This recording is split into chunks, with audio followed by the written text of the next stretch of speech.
CPVC Alaikum. pipe wearing. তো আমরা আমাদের আজকে যে হট এবং কোল্ড ওয়ারিং করছি সিপিভিসি পাইপ দ্বারা। তো আমরা সিপিভিসি পাইপ দ্বারা ওয়ারিং করছি, ঠিক আছে, কিন্তু আমরা জন্য চাবিগুলো অবশ্যই আমরা পিতলের ইউজ করছি। হ্যাঁ, অবশ্যই আপনারা দেখছেন। আর দ্বিতীয় হচ্ছে আমাদের কাজগুলো কেমন হচ্ছে সেটা অবশ্যই আপনারা বলবেন। আর কাজটা আসলে এভাবে করার নিয়ম যেটা আমরা সবসময় করে থাকি, আমরা এই পাইপটা একদম কাছাকাছি রাখার চেষ্টা করছি, কারণ পাইপটা যদি আপনার দূরে হয় অনেক সময় দেখা যায় ডিল করে ফুটা করে ফেলা হয়।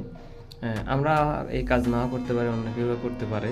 তো এই ক্ষেত্রে আমরা পাইপটা কাছাকাছি রাখার চেষ্টা করছি একেবারেই, যেহেতু সিপিভিসি পাইপ আমরা খুবই যে কোনো পাইপই আমরা সব চেষ্টা করি কাছাকাছি রাখার।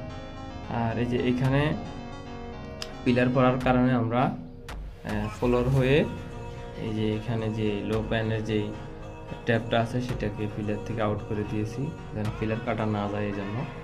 আর এই যে আমাদের কমেটটা ঢালাই অবশ্যই দেখতেছেন হয়ে গেছে। তো এই কমেটটা আমরা কিন্তু পুরাটাই ঢালাই দিয়েছি, এখানে কিন্তু কোনো প্রকার বালি কিংবা মাটি নেই, এটা ফ্লোর থেকে ফুল ঢালাই। আর এই যে আমাদের বাহিরে আরেকটা বেসিংয়ের লাইন আছে, যখন এখানে ডাইনিং রুম, এটা এখানে একটা বেসিং হবে। আর এই যে ইলেকট্রিক সুইচটা এই কারণে আমরা এই পাশে দেওয়া হয়েছে, যেহেতু ইলেকট্রিকের বোর্ড এটার উপরে না পড়ে। এই যে, আর এটা হচ্ছে বাথরুমের দরজা। বিশেষ করে এখানে দুইটা ইউনিট করা হয়েছে এটা ভাড়া দেওয়ার জন্য।